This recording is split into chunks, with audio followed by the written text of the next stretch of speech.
viewers, welcome to another episode of Beyond the Screen here on the Kingdom Tribe. As usual, I am your host, Blessing Robinson. I won't be doing this alone. You know I have with me Kenny Dudu of Africa, and we're going to be doing this today as usual, and it's going to be a fun time. But before we jump into it, don't forget to follow us on all our social platforms, on Instagram, on X, and on TikTok. And also don't forget to subscribe to our YouTube channel and also check out our website at www.kingdomtribe.church. So let's get straight into it. Yes, let's get into it. The topic of discourse on this podcast is gender roles and women in leadership. It's actually going to be an interesting one. And guess who our guest is? She's right here with us, the person of Mrs. Damilola Hassan. Thank you for having me. This is where we should clap. You're welcome, ma'am. Yeah, it's good to have you on the show. We're going to be talking about gender roles and women in leadership. You're one of those women that have taken, positions, high positions that people be like, oh, can a woman actually do something like this? And we're going to be talking about that. But before we go into it, we're going to go for a short break. And after that, we will come back and talk about women in leadership.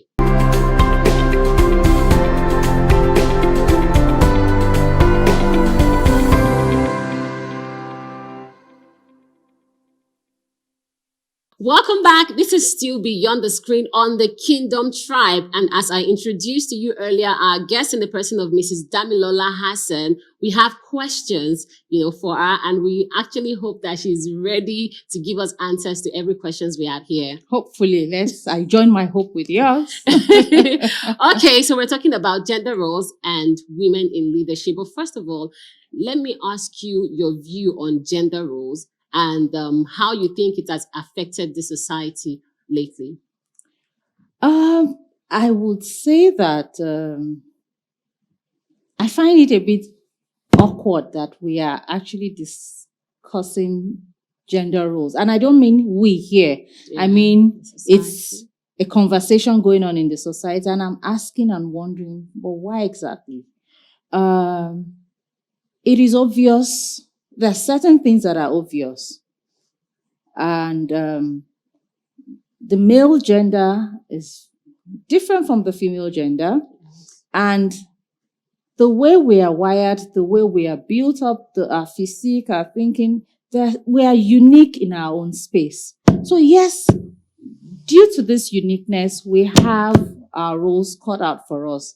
But again, we are first and foremost, either gender, we are humans.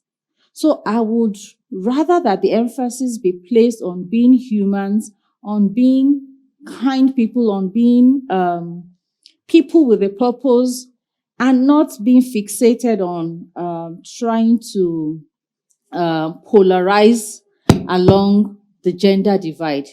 I mean, so forgive me for sharing that. It's just something I struggle with.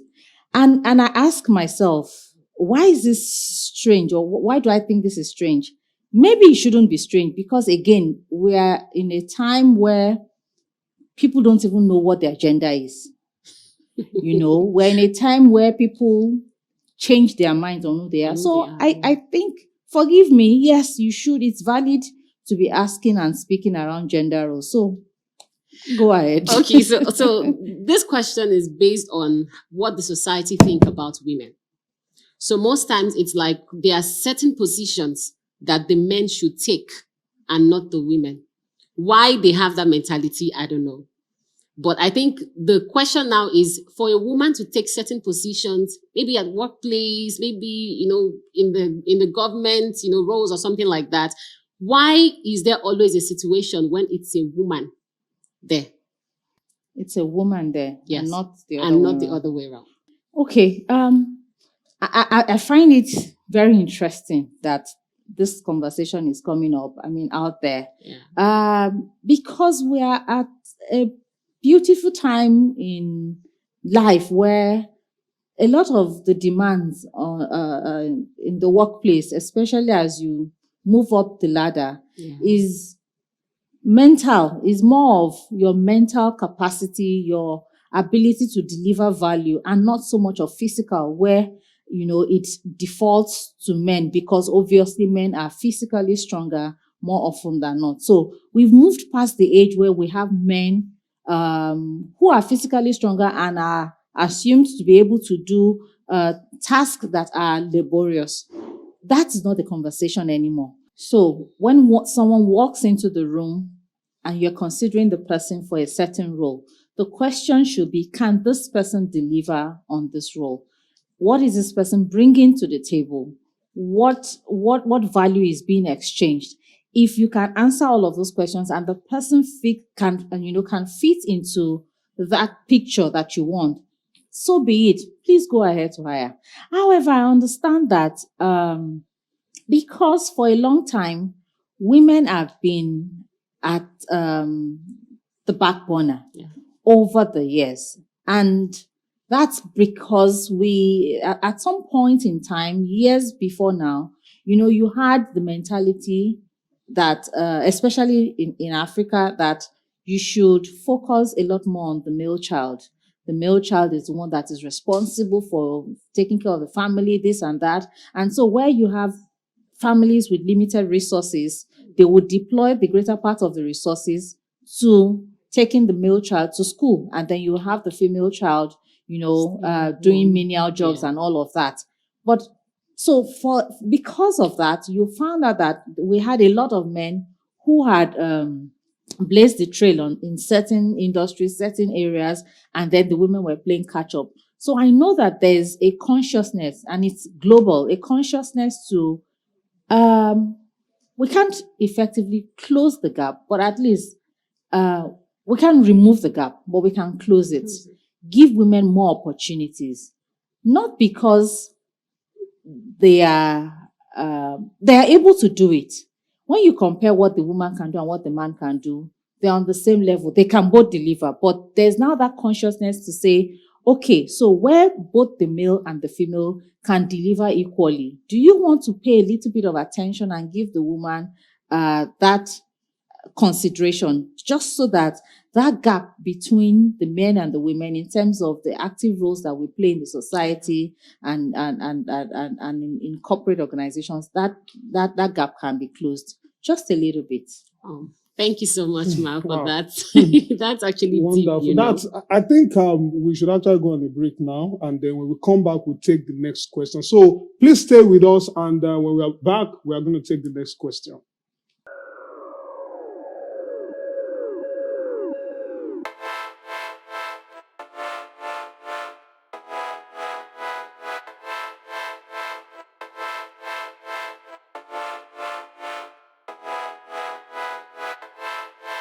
All right. Thank you very much, Matt. When it comes to the subject of gender roles and, all of these things about inclusion, I always like to listen more than I speak, because I have looked at it and I have tried to look into history a little bit. I realized that many of these issues actually, have an inclination from history, especially when the African context comes to play. But then I want us to also look a little bit to the religious side. I personally believe that there are a lot of religious sentiments that has led to, us having this issue of, a woman should not do this, a woman should not do that. So I want you to speak, I would like to know your opinion a little bit about how you feel religion or religious sentiment has affected this issue of, balance in gender roles, and especially with the issue of giving women more opportunities in the society, especially with regards to leadership. Interesting. You will agree with me that religion and culture are sort of intertwined, and especially in our environment where many of us grew up with certain beliefs. We grew up with the notion that, what do you call my generation? Generation X. And they say that our views are quite different from the Gen Zs and all of that. Growing up when I was a young child, I grew up with the notion that when your parents are speaking, or when an elderly person is speaking, you don't respond, you don't talk back. When they ask you a rhetorical question, you sort of know it's a rhetorical question. When they throw sarcasm into the sentence, you know it is sarcasm. But we have since moved. You dare not throw sarcasm into a conversation with a generation Gen Z or a Gen Alpha. They would literally interpret that and give it to you the way you've given it to them. Coming back to the role of religion and culture, there are a lot of things that were limitations, and they were self-inflicted limitations. In environments, societies where the woman couldn't play certain roles, in maybe within the religious setting, it was because of the extent of information that was made available. You find that in many of such environments, things have changed. Why? Because there's access to new information. There's access to deeper knowledge. We have also come to realize that some of these people, so the female gender that you have relegated to the background, you have found them delivering value. And remember what I said earlier about what value is this person bringing? You have found them delivering value, so you really don't have a solid excuse to keep them out of the picture anymore. So I think that we have progressed. It has been slow, but it has been progressive. And it's important that as we play these different roles, be it across religious divide, be it within the corporate space, let's place more emphasis on value. Let's place more emphasis on capacity. Let's place more emphasis on worth. If we do that, we will see less of the divide, but more of what we, as a society we can collectively benefit from what different genders have to bring to the table. And I think for me, that would be a better way, to approach it. Wow. Thank you so much, Ma. And with your response to this, let's bring it back to the church. So how do you think Christianity has influenced our perception of gender roles and women in leadership? So it is a very, very, very, very broad conversation. Yes. As we speak, we still have people who are very rigid on certain scriptures about a woman should not preach, a woman should not do this, a woman should not do that. We have some other persons who are more liberal and believe that, yes, because he has made them male and female, he made them all. So God has given us that free template and there's no restriction. Who is the giver of the gift? If God has put a gift in a woman, it means that he wants that gift to find expression. So why would you, if God didn't want the woman to express within the church, he wouldn't have bothered to give the gift in the first instance. So I belong to that school of thought. Enough of creating boundaries that God has not put there in the first instance. If you have been blessed, you are not the consumer of that blessing. Let me put it this way. If you have been gifted, if you have been blessed with certain things, certain skills, certain capacities, it is so that you can be a blessing to other people. So find avenues to be that blessing. Again, a lot of times we think that until someone mounts the pulpit in church, they cannot deliver that value. But I do not agree to that. Focus on your gift, focus on your gifting, your capacity, and let it find expression wherever you find yourself. I don't think that a woman should wait until she is ordained a pastor or she is given the microphone before she can express her giftings, before she can express, her God-given abilities. The entire world, the entire universe is your marketplace. You have the platform out there.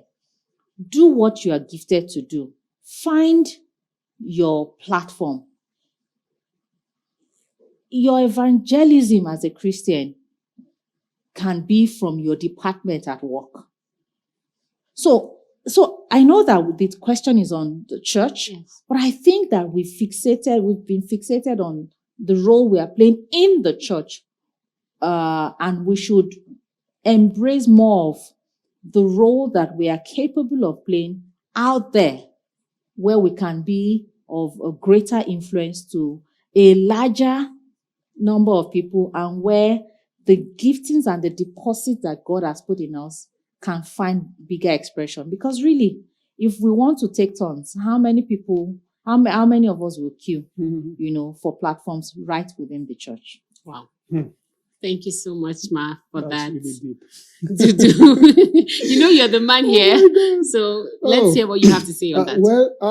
What do I have to say? I mean, what do I have to say? But there's a dimension I would love us to go, but I think we should do that when we come back from the break. Okay. So we are going to be going on a short break again now. Please stay with us, and when we come back from the break, we'll take it a little deeper. Thank you so much. We'll be back.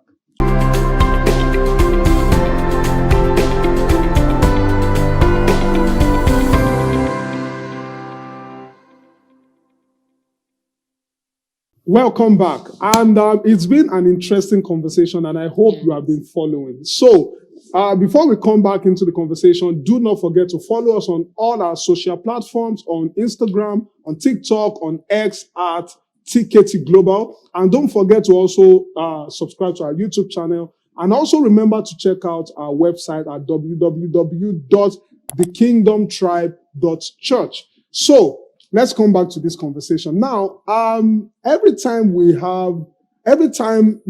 times when the subject of inclusion and giving women the opportunities they deserve, I do not like to say more opportunities. I like to say the opportunity they deserve. When conversations like this comes up, most often it's always end up becoming gender wars. Like people are saying, "Oh, what has men done to you? Do women just want to take over this world or something?" Mm-hmm. So my question is, what specific roles are men expected to play in ensuring that we actually get this gender, roles and women in leadership thing right? Because I believe that men, we actually need to do a lot of work, both in terms of reorientation and also in terms of support for this. I don't even want to say it's not a cause. It's just what it's supposed to be. Because like you rightly said, it is more about value. It doesn't have much to do about, physique or whatever. And we can see, evidence of these things happen in real world. So how are men supposed to actually embrace this, and what roles are we actually supposed to play as men in ensuring that we actually get this gender balance thing, right?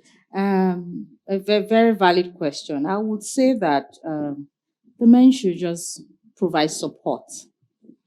Let me give an example. So we know that biologically, the woman has the primary responsibility for carrying a child, a baby, for 9 months, and then has the responsibility to birth the child, has the responsibility to breastfeed, to go on, and so you have the woman having to go on maternity leave at 12 weeks, and then oftentimes you have to maybe request for an extended maternity leave.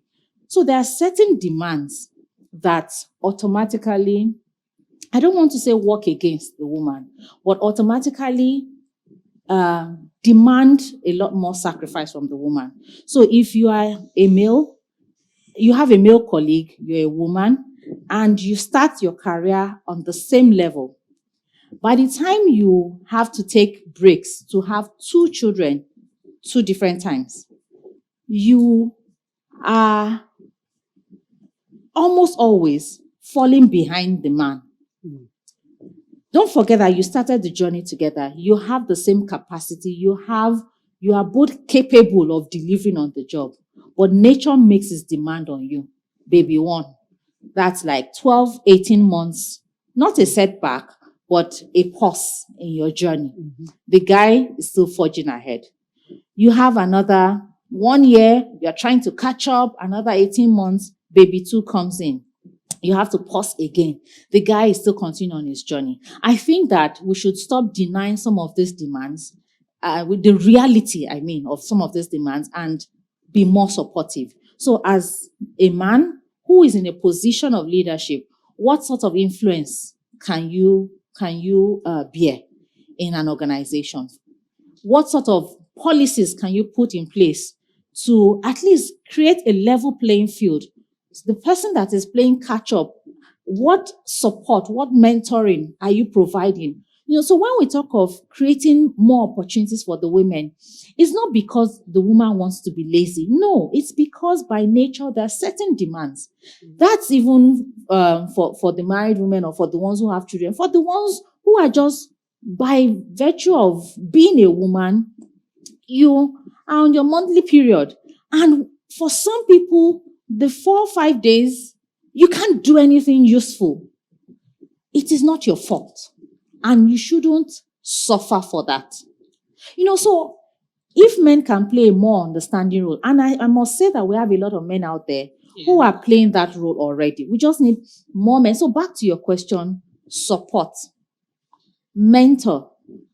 How do you see a woman who is struggling with some of these things? You provide mentorship and you help, to cover some of those gaps. And just even creating a conducive environment at work that can help the woman to overcome some of those challenges, can make a whole lot of difference. I can go on and on with examples of support. So I work in an organization where the group managing director is male. But in that organization, we have a crèche. We have professionals who take care of babies. And more women, of course, because the men, their wives sort it out. So more of our staff who are females are the ones who take their babies to that crèche, and they don't have to worry about a child, a nanny, they don't have. So that alone is a lot of support. That gap was being filled for them. And so that is all we are asking for. It is not a campaign, but it is just me being very passionate about men provide that support and give the woman the opportunity to Thank you thrive. so much, ma'am. I have more questions to ask you, but we're actually running out of time. Unfortunately. You understand? But then I just wanted to read this one out. There are certain women or people out there that are facing certain challenges in attaining that position they want to get to, based on this gender role thing we're talking about. What advice would you give to women who are facing challenges in attaining certain roles that they want to actually attain? Just a few things come to mind. I would say confront your realities. Right. It's no use denying your situation. Be objective. Where exactly am I at this point in time? The same way you look into a mirror and you can actually see your reflection and tell yourself the truth. We should have those conversations with ourselves, those private, quiet moments. When you have objectively taken a look at where you are, identify the gap you need to close. So you have a picture of where you are heading to, and you know where you are objectively. There's a gap. How do I fill that gap? For some, it's just you finding 1-2 people who can mentor you. For some, it is just you stretching a little more for that professional exam. Take it and pass it. For some, it is just you being more visible at work. Why should you be the one that is quiet at the table? So all I'm saying is, as women, we shouldn't, yes, we've asked that the men should provide the support and should provide the environment, but you also need to show up. You also need to keep running. When you encounter a challenge, when you encounter a setback, evaluate, why am I in this position? There's no problem with that. There's nothing wrong with even failing, but don't stop there. Pick yourself up from where you have stopped and run. Make sure that the destination is clear. Like the Bible says, write the vision, make it plain. Why? So that as you're running, you are heading in the right direction. And then when you have a mentor, when you have someone you are accountable to, it also helps. I mean, I can go on and on, but I think I've addressed your question. Yes, you have. Thank you so much, Ma. That's quite, interesting and educative at the same time. Thank you so much for joining us on the show Thank today. you for having me. Look forward to seeing you again and again, because this topic has not ended here. I wish there was more time, really. So if you did not take anything from the show today, I think you should take the part where she said, confront your realities. Yes, that should be your reality as well. Thank you for watching till the end. We've come to the end of this episode of Beyond the Screen, and I hope you enjoyed it. So that's what we have for you on the show. And like my co-host Blessing has said, I hope you enjoyed it. Do not forget to follow us on our social platforms, on Instagram, X, and on TikTok. And also subscribe to our YouTube channel. Check out our website at www.thekingdomtribe.church. And we are going to see you on the next episode. Cheers.